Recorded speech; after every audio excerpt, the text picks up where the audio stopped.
I don't normally buy into the hype for horror movies much, but I did buy into the hype for this movie, and that was my downfall. Primate tells the story of a killer chimp who becomes a killer after getting rabies and attacks its family and a family member's friends that come along for a trip. And I did have high expectations for this, or a little bit of high expectations going into this movie, and I kind of dropped them 30 minutes in. And after dropping my expectations, even though I am disappointed after watching it, I think this is just a fun, fine, borderlining on decent, good movie, and that's kind of how I think about it. Primate, if it wasn't for one thing, which I will talk about, I'd probably think of it higher. Going right into the pros, though, the standout of this movie will be the gore and the kills, definitely. I think that was very well done, a lot of practical in there. It also has a good running time. It is a 90-minute movie. It's not too long or too short. That works well. And for the type of movie this is, the characters, they're fine, the acting's fine, as well as the chip itself looks fine. They also have a deaf character in here, which is pretty cool. They have some ASL. You don't see that a lot, so that's pretty cool too. Going into the mixed, and that is going to be the cliches. Now, yes, this would normally make it into a negative section, but this is more of a mixed factor given the type of movie this is. I'm trying to meet at its level for me, how I feel it. This cliche I really wasn't a big fan of is just screaming and standing until it's done so it can chase you. And there was two moments. One moment of that is when there's a friend that got taken down, and she like sees it, stands there, waits until it's over, and then once the chip is done, it looks up and she starts running. The phone cliches in there too. Like every time they try to get a phone, something happens. Now, if they cut the TV part and something else did, would it maybe be less irritated? Maybe not. That's there. And again, these are very little things. Another moment is when, like I said, you have a deaf character, the character's back is turned, and there's a girl, and she recognizes the character knowing they're deaf, and she just screams. Again, try not to call attention to yourself. I'm like, could have tried other ways to get their attention, but that's just a small thing too. And again, I don't dislike the ending or anything like that, but there's little cliche moments like that, I mean, it's mixed.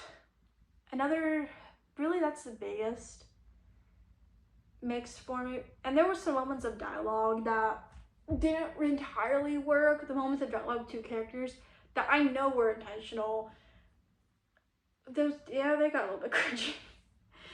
So there was moments like that. And again, those are very small things, but they are there. My negatives, there's one negative, and that is going to be the father. Now, I did say having deaf characters, cool. That doesn't apply here. There was one moment where the father learned information, and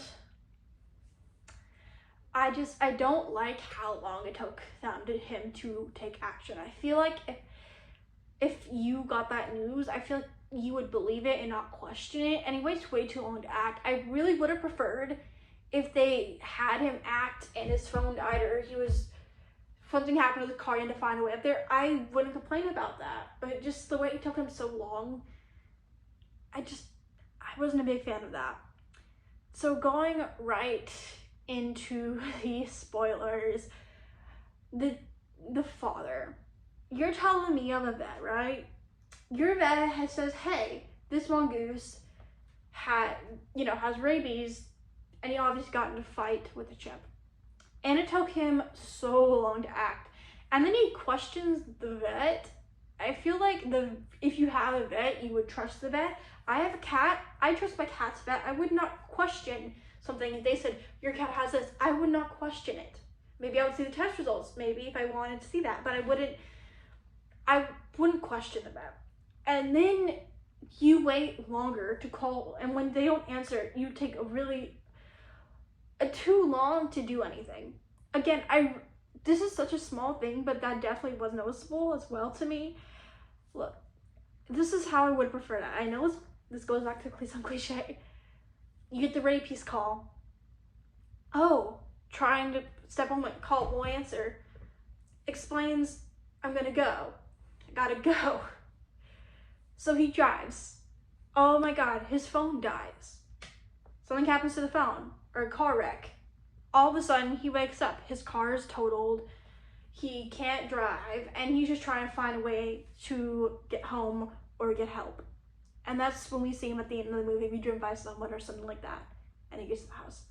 Still would have worked. I would have liked that better. And having him, again, this is a pretty simple, straightforward story, so I guess there's really not too much to spoil.